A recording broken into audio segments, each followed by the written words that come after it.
Sunday Igboho. The APC freedom fighter. Sunday Igboho. The Mumu man freedom fighter. Sunday Igboho. The hungry man freedom fighter. Sunday Igboho. The poor man freedom fighter. Alpha. Alpha. You get mine, go to swear for people say it's people where they talk say he support APC. You got to swear for them. He support APC. Oh yeah, let me tell you now. I get what you want. I suppose no. For some of una where they talk say very time Nnamdi Kanu na terrorist. Make I tell you, if you don't know something, try to read the history or try to know what is going on. Let me tell you, you remember when Sunday Igboho was agitating for Yoruba nation? Yeah, they know. Government were the federal government were so much against him. My guy, no forget you. Now the same APC where Sunday Igboho they support now. They pipe Sunday Igboho people. Okay. They pipe family. Many people lost their life because of this thing. Of him. I see Gemma go join these people again. He gave the Yorubas the hope, say he was agitating for the Yoruba nation. He was agitating for them. The federal government were so much against this man. They arrested him several times. We make una wait and they try to tell una where they call Nnamdi Kanu a terrorist. They arrested him so many times. Now, based on that, he no agree for their own. Now he don't finally agree for their own. Now I swear to God, even if it's tomorrow, if Sunday Igboho should commit any crime, they don't go do anything. They don't go do anything. That is why they tell you say if EFCC call you, make you go join the APC, your sin will be forgiven. You remember that saying? So let me tell you, Mazin Nnamdi Kanu, they have tried to negotiate or to bring that man to their own side. But Mazin Nnamdi Kanu knows what he wants. Mazin Nnamdi Kanu said what he wants is Biafra, and Biafra he stand. He sure say Sunday Igboho, you never want freedom. You understand, ba? Yes. So he was only after you mumu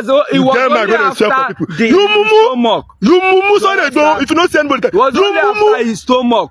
So Mazin Nnamdi Kanu now, because he never agree for them. That is why he still they grab Sunday Igboho 50 million naira. He body shake. You never see money for your life. You know how much they bribe Nnamdi Kanu? Over 100 billion. You not collect. Make I tell you, Mazin Nnamdi Kanu never see money for your life. His police cannot be said that man commit any crime. His police can then know.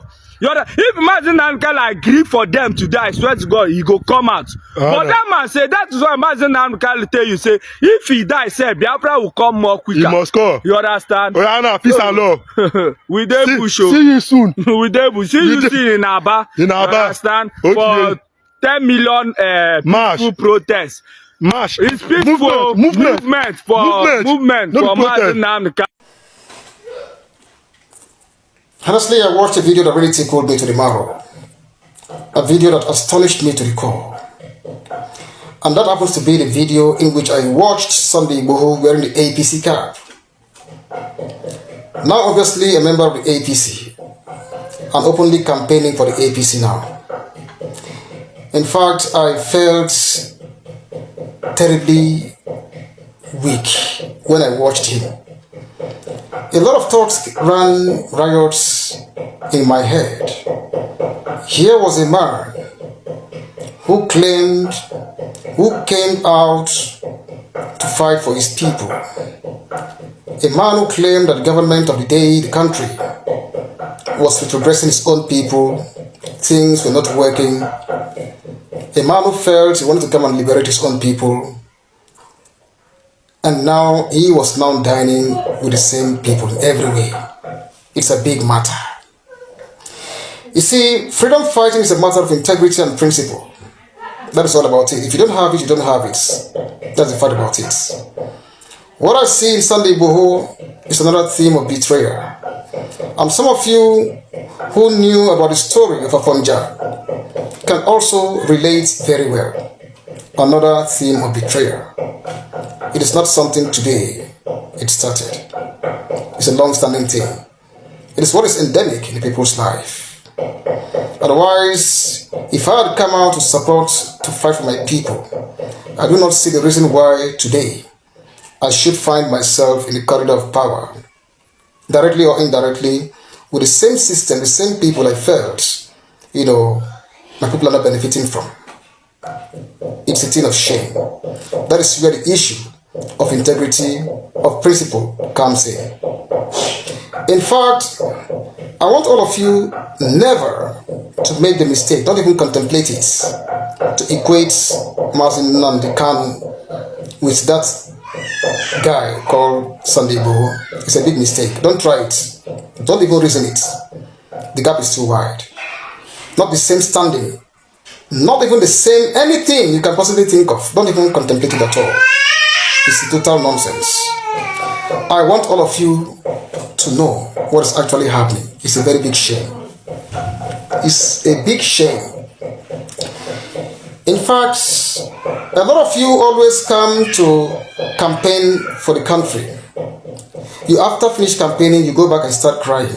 I do not know whether you have shame. I do not know whether you have shame at all. You say the country is not benefiting you, you cry. The country is robbing you. And then you still go back again to still campaign. Then election in that same country. It's a very big shame of shame. Sunday Igboho, you have no integrity. You have no principle. You're not even what to live as a human being. Yoruba. Trust them at your own risk. Very slippery people. Very, very slippery people. In fact, I remember what an idiot wrote to me yesterday. Or I think, 3 days ago. Now, what have people done to the Yoruba people, or for the Yoruba people, that were making to support the Igbo? I was like, supporting Igbo or not supporting Igbo? Does it change anything in your life in that country you call Nigeria? Anyway, for the sake of history and what is special, I want to let a young man know this today. I think let him go back to 1952 era, when there was to be election into the Western Regional House that time. Let him go and find out what happened that time. I mean the election that culminated into a theater of blood in the Western region that time. In fact, the Igbo played many great roles in the life of Awolowo in the aftermath of that election. What happened here was that Ladoke Akintola and Samuel Bello had conspired very dangerously to destroy or annihilate Awolowo politically. Even, let's say even physically. Because if you talk about hatred for Awolowo, nobody had it for Awolowo like Ahmadu Bello. That's the fact about it. Ahmadu Bello wanted to see the end of Awolowo anyway, politically, even physically, any way you can think of it. Then what happened here? The then premier of the Eastern region, Dr. Michael Okpara, stood on the side of principle and justice for Awolowo. He did not only sympathize, he acted. He provided both financial and political support to the Awolowo side, to the Awolowo camp. Firstly, what did Dr. Michael Okpara do? He reabsorbed all the elites, the loyalists for Awolowo, who were disengaged from the University of Ibadan, then into the University of Nigeria in Nsukka. Having done that, he now appointed Mazi Okono and sent him along with the Eastern Nigeria Broadcasting Corporation to go and announce the authentic results of the Western region election, challenging the state-sponsored fraud that was announced earlier. Then, I hope you are listening, that little boy. I hope you are listening. Now, having done that, Dr. Michael Okpara also appointed Awolowo's wife, the honorary minister in the Eastern Nigerian government, equipping her with everything that office deserved. A chauffeur, Mercedes-Benz, everything you know, a full ministerial appointment as of that time. A lot of people didn't even know that Awolowo's wife was a honorary minister in the government of the Eastern Nigeria then. A lot of people didn't know. That's what history should have taught you. But would they? No. Let them continue. After having done that, the matter was still brewed in the Western region that time. And Dr. Michael Okpara was declared a non-personal director, or non-personal, whatever they call it. But he did not mind. He barged courageously into the Western region to campaign for Awolowo. And because his entry was so electrifying on account of the reception of the people. The people nicknamed him M.I. Power. So whenever you hear people calling Michael Okpara, Dr. Michael Okpara, M.I. Power, he got the name from the Western region then on account of his role he played. That was it. Equally important was also the role Dr. Nnamdi Azikiwe played in the life of Awolowo politically. Contrary to the wishes of the Northerners that time, particularly Ahmadu Bello and Tafawa Balewa, to incarcerate Awolowo in the north, which would have made Awolowo's life uncertain or anything would have happened to him, Ojukwu used his presidential authority to move Awolowo straight to the eastern region, Enugu precisely, where he was accorded and treated with dignity, respect, and humanity. That was it. Now, all of these things I'm talking about are not just symbolic. They are open declaration of interregional, interethnic support and respect. Now, upon all of these things that were done to Awolowo, all of these things, what did the East get then? Awolowo paid them back with 20 pounds. 20 pounds was what Awolowo paid the Easterners back. The story is there, and God so kind, we bounced back with just 20 pounds. That was the payback. Another theme of betrayal. So the point here is that sometimes I used to wonder what would give me a sense of pride in that zoo you call Nigeria. What is that thing? Other countries, students go to school, they get student grants, they get this, they get that. The government of the country supports them to actualize their dreams. Here in my country, I'm even looking for house rent this month to pay my landlord. That could throw me away out anytime, but I believe that God knows will shame me. Am I not supposed to fall back to my government and say, okay, please, I need a shelter over my head and my family? And if I'm given by my government, would that not give me a sense of pride? It would. So what is that thing that gives you a sense of pride about Nigeria? I just want to know. And then when we talk about Nigeria, to claim to be a citizen of that country is a very big thing of shame. Sunday Igboho, you are not a man of integrity. You can never be. You are not a man of principle. You can never be. It's a very big thing of shame. Remember, before he came, there was Omiyale and a few others who were his, proteges, his associates, who already, before he returned, already went and joined APC. At the time, Isaku rained curses on the Omiyales and co. Little did those who were abusing Omiyale and co at the time for Igboho, calling them betrayers, little did they know that Igboho was himself coming back to also come and declare that he's officially joining the APC and campaigning for Tinubu's second term. Now, from Yoruba Nation agitation to campaign for Tinubu's second term, the question is, after Tinubu, will there still be Yoruba Nation agitation? That is where the question lies now. Who will answer? So, for many who said at the time, why are you not joining Igboho? He's the one doing the right thing at this time. This is what we all need. There should be no election. There should be boycott. There should be this. And there were a lot going on at the same time, especially with our Igbo brothers too, who said, no, you guys should join in. This is this, that. If you are not doing it, look at all of us. We are supporting Biafra. You two should go and join. I think there's nothing wrong with self-determination. In fact, we all supported the right of people to call for self-determination. But there are some usual things that form strict for some of us who lay back, even though we understand and recognize the right of people to do certain things. We'll say, in fact, we will defend you if they come against you. But you know what?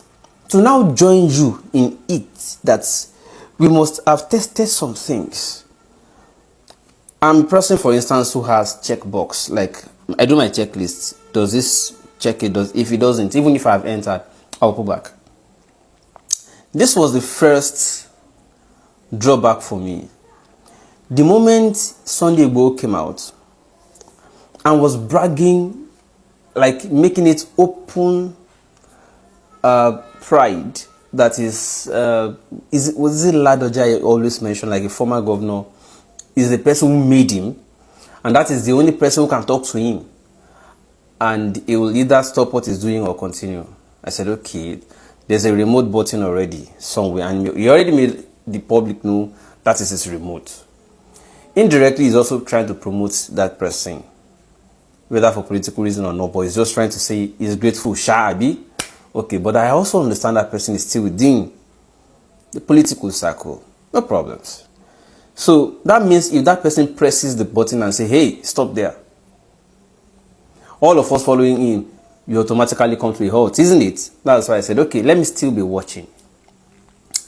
Next turn of thing for me was at the time when he hosted a massive rally, and then he brought out a sample, you know, and said, Tabare ni kakani tokun le poster anyi bomoini. Let me attempt a fair translation. If we see any of you pasting poster for any of these politicians, we will, you know, aim at you. I laughed. I said, most of the people in this rally are the ones that are going to paste that poster. I said it that time, a lot of people abused me. I said, the people in this rally who are following and hailing Igboho are the people that will paste poster for APC.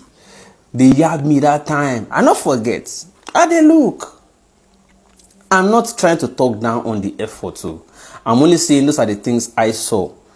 And as somebody who studied psychology and I understand Nigerians, especially, I know the group behavior and the pattern of things. I'll just look at it and say, I can predict already. So, after a while, somebody tried to also draft me. Many people actually, because many places I go, I'll meet a lot of people. At the time I was shooting documentary in the bush about, you know, the potency of some rivers, some forests, many things like that. At the time I was also testing to see whether most hunters, and many people claim they are vigilante or hunters or whatever, and they have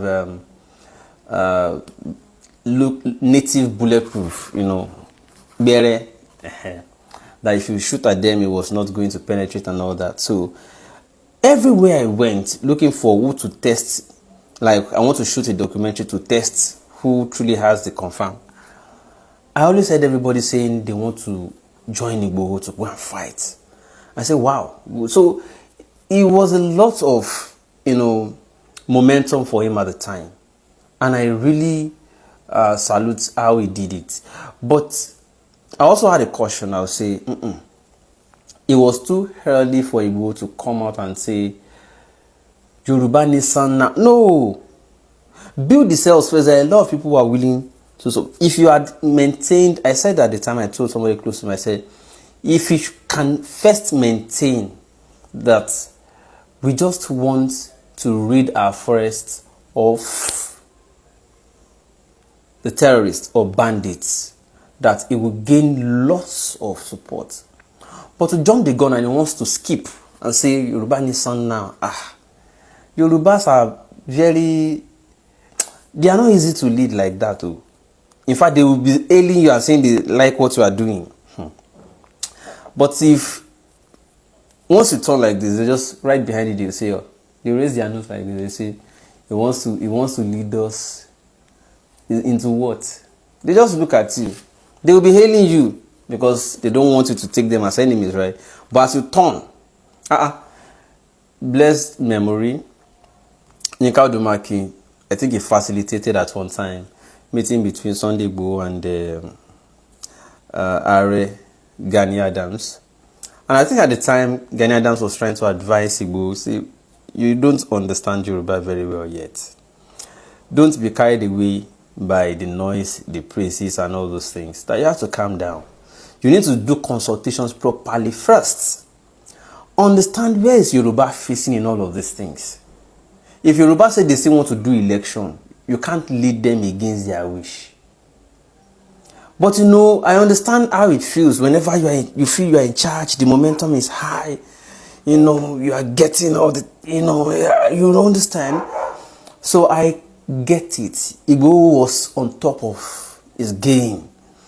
So he felt he has the millions, the numbers, that once he says, we are not doing election, the entire Southwest was going to halt.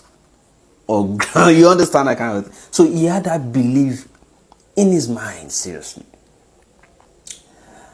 And then the day he now made one final speech that I already knew that if they had not prepared to come for him already, from that night, they were going to start coming for him. Was the day he said, oh, there will be no election in the Southwest. I say, they want to tell Yoruba people who are already queuing up for Imiloko that there will be no election. But again, one part of me actually was afraid for him. But again, the other part was like, Shebi is Igboho that said, if they come in their millions, they will not return. I don't really know about, you know, I've seen a lot of videos about him. In fact, some Nollywood actors or filmmakers made a whole movie about him at the time, praising him as the person who fought and conquered in the Ifemudakeke crisis at the time. So I felt, yes, maybe that's folklore or that story, you know, that not fable really, that, you know, legend, that tale was coming to replay. Now it is no longer going to be two communities or communal crisis. Now it's going to be a national. We are about to see it live. That it will just be in the street like this. It will just come out from you, fire, you know. It's the same belief I used to hold when I was growing up. I would see Abijawara Biekun, Ogidofade Yoloro. You know, most of this, you understand all these native warriors in our films then. So I would think, nobody can defeat us in this country. A country that has Abijawara Biekun, a country that has. But the day I met these persons one-on-one, I knew they were only doing theater. I'm not saying the same for Igboho, right? But legends have it that Igboho fought and conquered in the Ifemodakeke. So I wanted to also see, because for him to be so sure that if they come in their thousands, they were not going to return. I'm like, this man must be Omo. But the night they eventually came, the sympathy his social media circle was now trying to draw for him, I said, no, now. This is not how they had presented this legend. The way they had presented him is somebody who will confront the war and win it. Not somebody who will call sympathy if they came for him. So this sudden turnaround by his media circle, I said, no. I'm not disappointed, but I understand Babon Baba. Shortly after that, he went into exile and started sending emissaries after Buhari's tenure expired, and then needed people to speak for him, to help him beg Tinubu. The last speech I saw after he came back into the country, when he's now trying to rain courses. Remember, before he came, there was Omiyale and a few others who were his, proteges, his associates, who already, before he returned, already went and joined APC. At the time, Isaku rained courses on the Omiyales and co. Of course, series, I dey watch. Little did those who were abusing Omiyale and co at the time for Igboho, calling them betrayals, little did they know that Igboho was himself coming back to also come and declare that he's officially joining the APC and campaigning for Tinubu's second term. Now, from Yoruba Nation agitation to campaign for Tinubu's second term, the question is, after Tinubu will there still be Yoruba nation agitation? That is exactly the question mark, right? That is where the question lies now. Who will answer it? Good day to our viewers all over the world and welcome back to Local Journal. It's a shame that our generation today will lack integrity and people do things for so many things and just to like kind of satisfy their cravings and for their own selfish interest. Sunday Igboho is a man many thought was fighting for the true freedom of the Yoruba people. He claimed he was fighting for Yoruba nation, and he claimed he was fighting to salvage, liberate the Yoruba people so that the Yoruba people can actualize their dream of having their own country called the Yoruba nation. People rallied around him, people praised him, and people saw him as a savior. People likened him to Nnamdi Kanu of Southeast, who is also fighting for Biafra a liberation. He has been at the forefront of this fight and he has left no stone unturned. He has not even given up till now.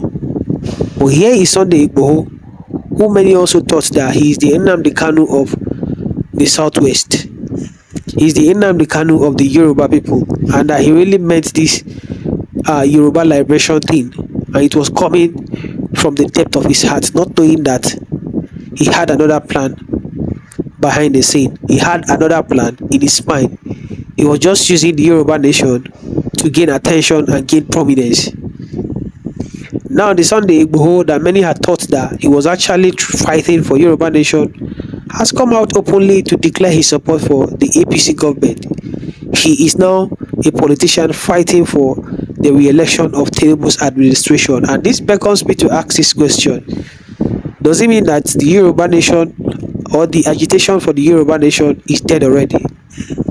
Okay, Tinubu is not going to stay here forever. Tinubu is somewhat going to leave this position as the president of this country, even though or even if he's re-elected. At most he does 4 years and all of that, and before you know, his time will be up. So what happens next?